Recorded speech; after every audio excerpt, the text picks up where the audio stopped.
Bonjour et bienvenue à cette discussion sur les tours de refroidissement construites en acier galvanisé.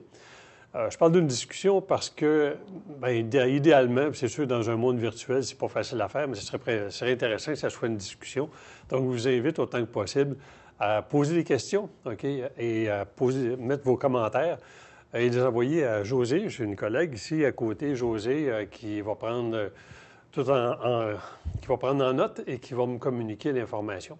Donc, je parle des tours de refroidissement puis du défi que ça pose parce que, effectivement, les tours de refroidissement construites en acier inoxydable nous posent un défi pour prolonger leur vie, OK, pour s'assurer d'avoir la meilleure performance de ces équipements-là.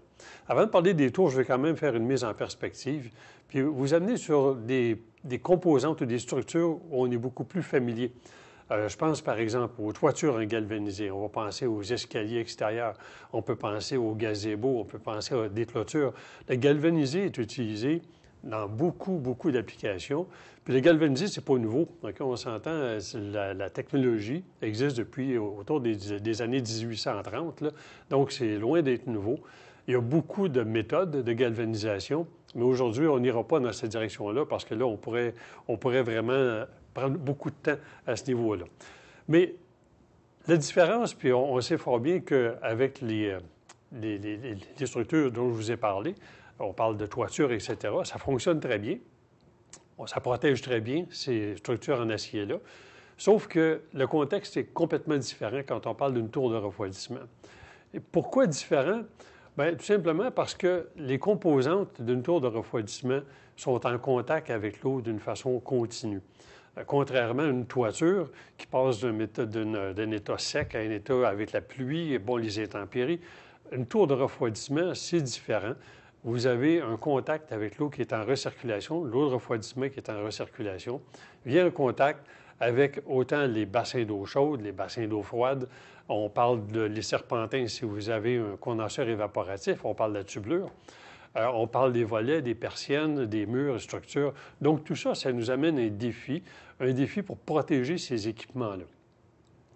Donc, en sachant que la tour de refroidissement, à cause de cette condition-là, elle pose un défi, entre guillemets. Pourquoi est-ce que ça reste populaire? Bien, il y a des bonnes raisons. Puis, je dis ici au Canada, mais en fait, en Amérique du Nord, les tours de refroidissement construites en acier galvanisé, bien, c'est commun. C'est la grande majorité des tours sont faites comme ça. Pourquoi? Question économique, évidemment. Le coût est le plus bas parmi les différents matériaux qui peuvent être utilisés. C'est des tours qui sont préfabriqués, faciles à installer. Donc, c'est l'avantage principal. L'inconvénient, par contre, sensibilité à la qualité de l'eau, ce qui fait que la maintenance, l'entretien, le coût d'entretien risque d'être extrêmement élevé. Pour peut-être démontrer un petit peu plus l'aspect économique ou l'avantage du galvanisé, bien, il y a une étude qui a été produite par l'AWT. Peut-être que vous n'êtes pas familier. AWT, c'est Association of Water Technologists. C'est une étude qui a été une étude comparative du coût d'une tour de refroidissement selon les matériaux utilisés. Une tour en galvanisé, typiquement, a une durée d'environ 10 ans. En fait, c'est plus de l'ordre de 15 à 20 ans. Et le coût de base, on va lui donner une valeur de 1. Maintenant, si vous comparez avec l'acier inoxydable, on sait que l'inoxydable va résister beaucoup mieux à la corrosion, évidemment. On va parler d'une durée de vie qui va excéder le 25 ans. Et on peut parler, par contre, d'un coût qui va être de 1,8 à 2, qui est friable, qui est un peu gélatineuse. D'ailleurs, si vous frottez, bien, généralement, vous êtes en mesure d'enlever ce qui couvre la pièce de métal. En dessous, évidemment, c'est l'acier et la corrosion pourrait s'installer. Donc, je vous donne quelques exemples. Le premier, c'est vraiment, on voit les murs d'une tour de refroidissement où on voit très bien le dépôt qui s'est généré. Sur la tublure, dans un condenseur évaporatif, on voit encore une fois le dépôt blanc qui, au début, apparaît par un genre de piqûre, des petites accumulations blanchâtres. Et éventuellement, quand le galvanisé ne protège plus du tout, bien là, vous attaquez directement l'acier qui est sous la couche de zinc. Maintenant, bon, pour vous donner une idée, on dit, OK, tout ça, c'est bien beau, mais ça se fait en combien de temps? Est-ce que c'est vraiment dramatique? Si on parle de 20 ans, c'est pas trop grave. Je vais vous conter une histoire rapide, là, d'une petite tour de refroidissement. Et en l'espace d'une année, OK, ou on pourrait dire une saison, mais une année d'opération, bon, on part après quelques mois. Vous pouvez voir la surface déjà montre des taches blanchâtres, OK, qui est une indication de corrosion blanche, donc d'usure, de corrosion du galvanisé. Après quelques mois, vous voyez que l'ampleur, OK, s'est développée. On voit de plus en plus du dépôt. Et éventuellement, vous commencez à détecter une petite couleur typique de la corrosion de l'acier, c'est-à-dire une couleur orangée. Et après une année, bien, voici à peu près ce qui en résulte. Rendu à ce stage-là, bien, on comprend que le zinc, le galvanisé, n'existe plus, ce qui veut dire qu'on est en train d'attaquer la tour de refroidissement.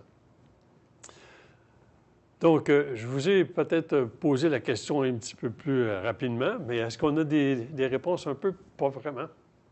J'ai quelques réponses. En fait, les gens n'ont pas beaucoup répondu.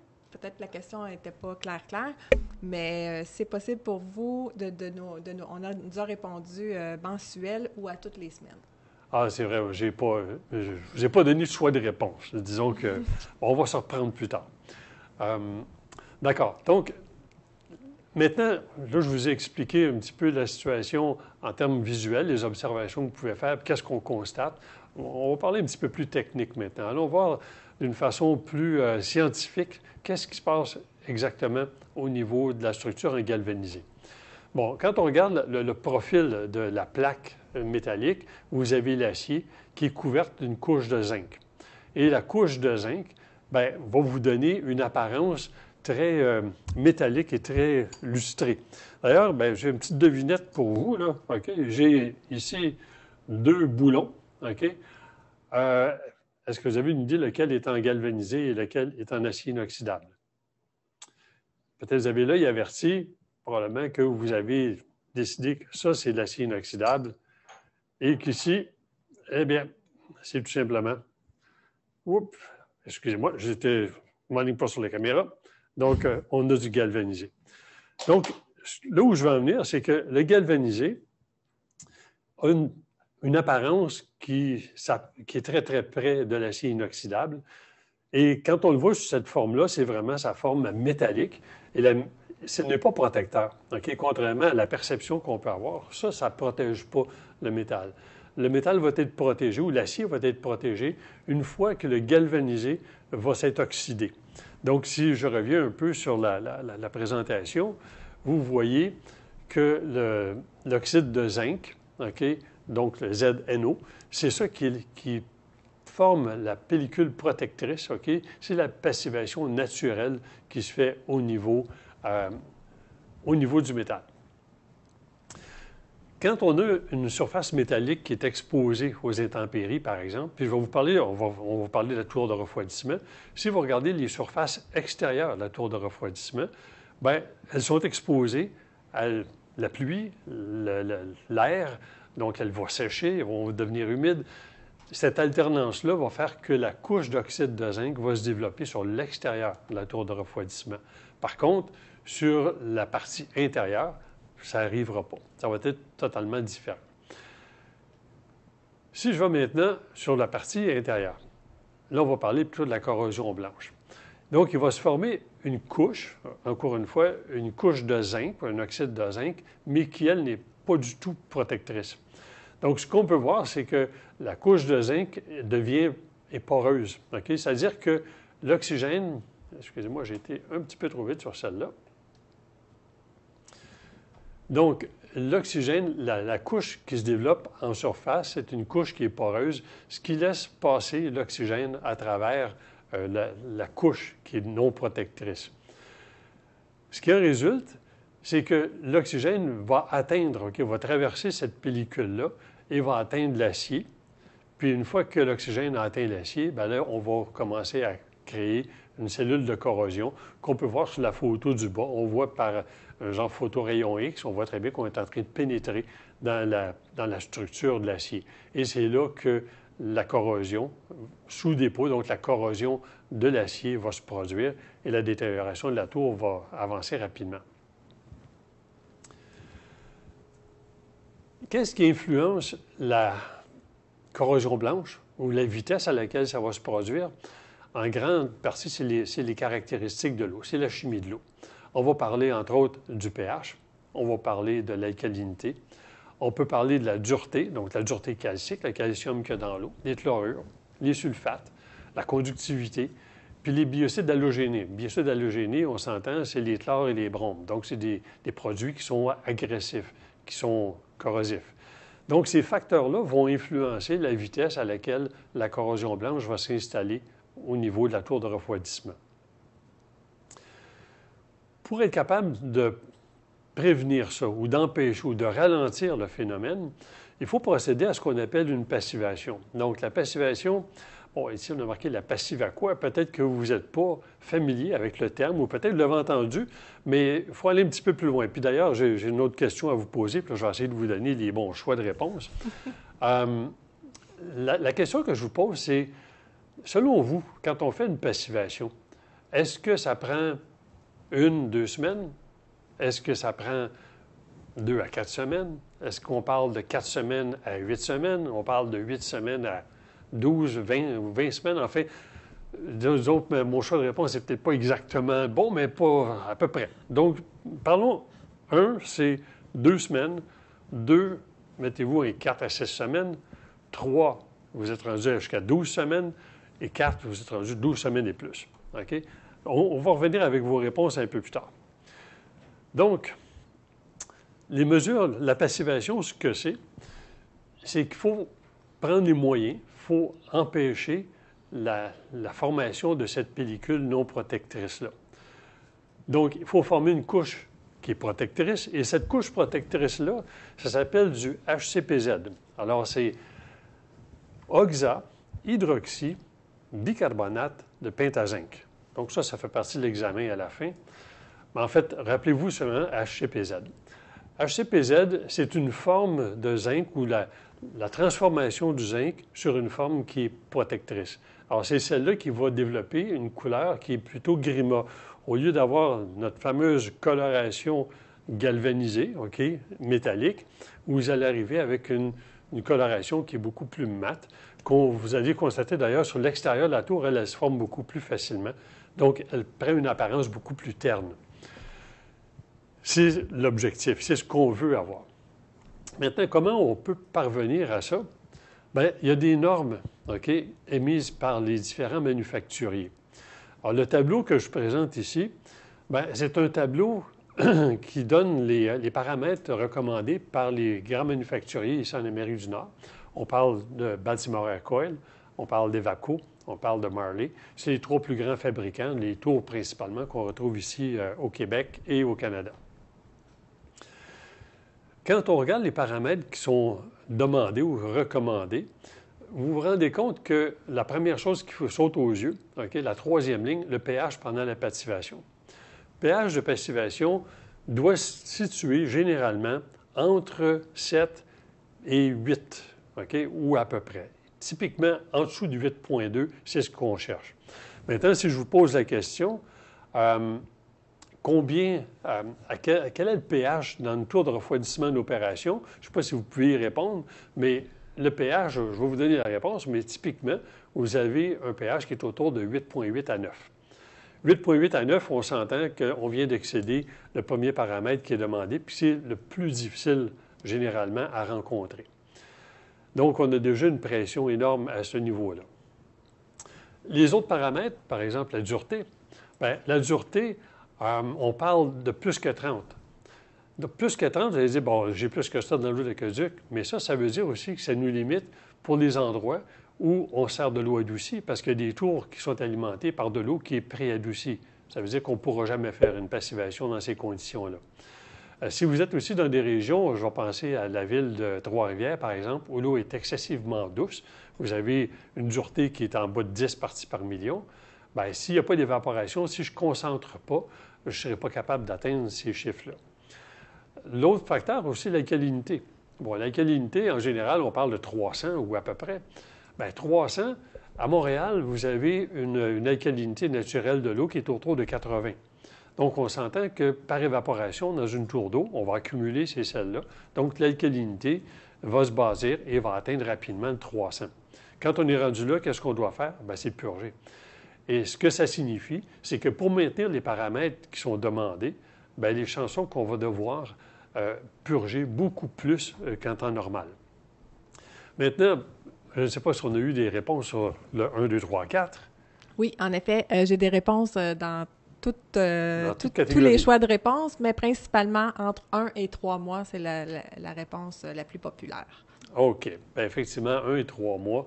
Bien, quand vous regardez les recommandations ou les prévisions des manufacturiers, vous le voyez, on parle ici en termes de 4 semaines, 4 à 8 semaines pour Baltimore École, 4 à 12 et minimum de 8 semaines.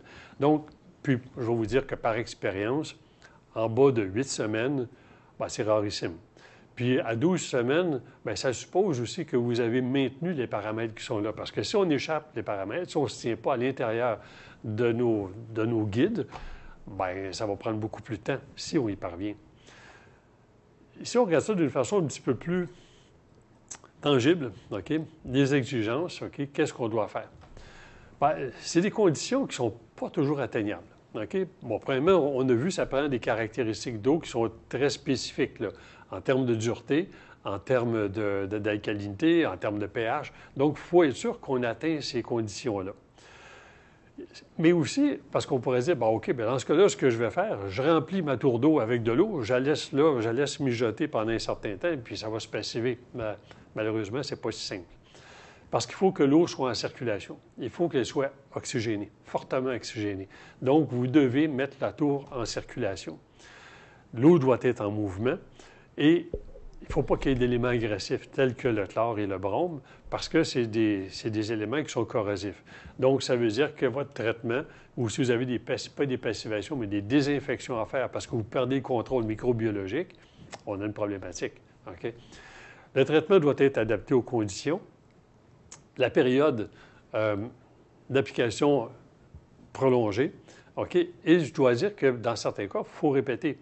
Parce que vous allez peut-être réussir à faire une passivation après, disons, 12 semaines, mais 1 année, 2 années plus tard, bien, ça revient. OK? C'est à reprendre, c'est à recommencer. Donc, malheureusement, c'est la situation. Il y avait J'ai une commentaire? question ici. Est-ce mieux de faire la passivation avec ou sans charge? Sans charge, effectivement. Si vous devancez un petit peu mon point, j'arrive un peu dans comment on met ça en place. Bien, la circulation doit être en continu, c'est ce que j'ai mentionné tantôt, mais idéalement, il ne faut pas qu'il y ait de charge, pour 2 raisons. Quand vous avez une charge thermique au niveau de la tour de refroidissement, on augmente la température. Si on augmente la température, on accélère tous les phénomènes de corrosion, tous les phénomènes, toutes les réactions chimiques sont accélérées. Donc, on a avantage à ne pas monter en température. L'autre phénomène qui est aussi très important, c'est que si vous avez une charge thermique, vous avez une évaporation. En ayant une évaporation, on concentre les sels de l'eau, ce qui nous force à faire une purge. Donc, plus vous avez de charge, plus vous avez une purge à faire. Et on a vu tantôt que pour être capable de maintenir les paramètres demandés par les manufacturiers, qui sont nécessaires à la passivation, je vais devoir tenir un cycle de concentration beaucoup plus bas que le normal. Donc, si vous avez une charge, ou avec ou sans charge, vous allez devoir augmenter votre taux de purge probablement dans l'ordre de 2 à 3 fois le normal. Vous pouvez imaginer le coût que ça représente. C'est que si votre coût de traitement, en réalité, est associé à la consommation du produit, et la consommation du produit bien, est reliée à la quantité que vous envoyez au drain. Alors, si on a une charge, je consomme du produit, je fais beaucoup de purges, votre coût de traitement va être excessivement élevé. Donc, ça met beaucoup de contraintes. Donc, idéalement, pas de charge ou très faible charge de chaleur. Donc, le taux de purge, comme je viens de le mentionner, va être de beaucoup supérieur à ce qui est normal. Et le traitement biocide doit être non-oxydant. Encore une fois, il y a un choix de produit à faire pendant cette période-là. Et quand on ne parle pas d'une semaine, on parle d'une période de 12 semaines et peut-être plus. Dans certains cas, il faut prévoir l'ajout d'acide. Et là, c'est compliqué parce que la plupart des programmes de traitement aujourd'hui n'utilisent pas d'acide. Si je recule dans le passé, si je recule de 30 ans, l'acide était utilisé d'une façon continue dans le programme de traitement, mais aujourd'hui, ce n'est pas le cas. Et l'équipement en place, l'équipement de traitement, n'est pas conçu pour vous permettre d'utiliser de l'acide d'une façon facile. Donc, si on doit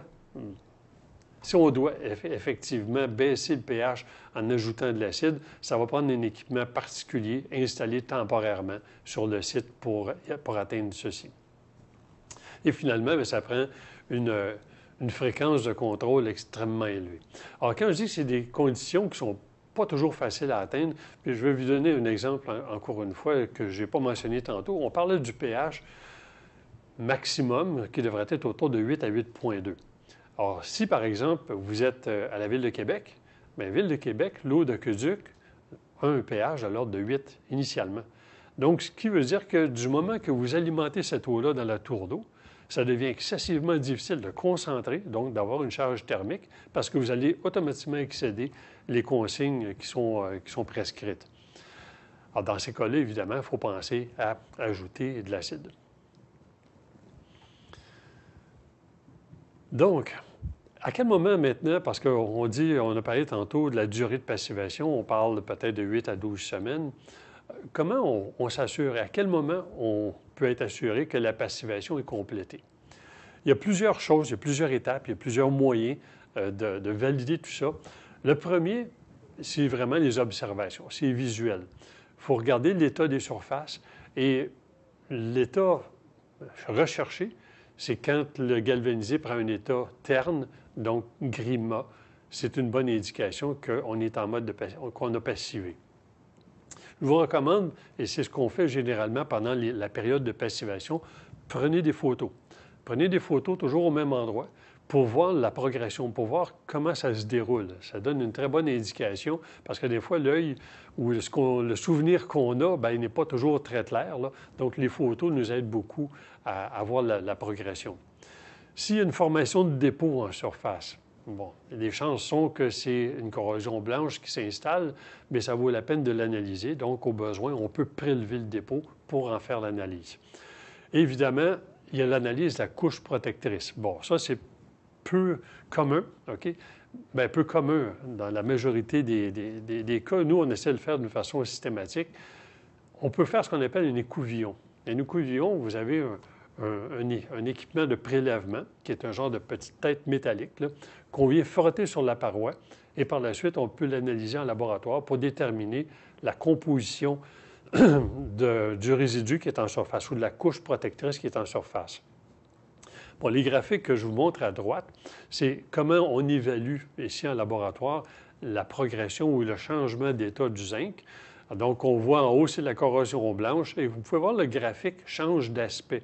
Alors, c'est ces pointes-là qui nous permettent de déterminer quelle est la nature du zinc ou sous quelle forme le zinc se trouve à la surface de l'acier galvanisé. Donc, quand on arrive à une passivation complète, bien, on a un graphique qui nous donne l'information et qui nous permet de confirmer qu'effectivement, on a atteint l'objectif visé. Une autre méthode à laquelle on pourrait penser et qui peut être utilisée, mais il faut regarder ça avec discernement, c'est l'installation de coupons.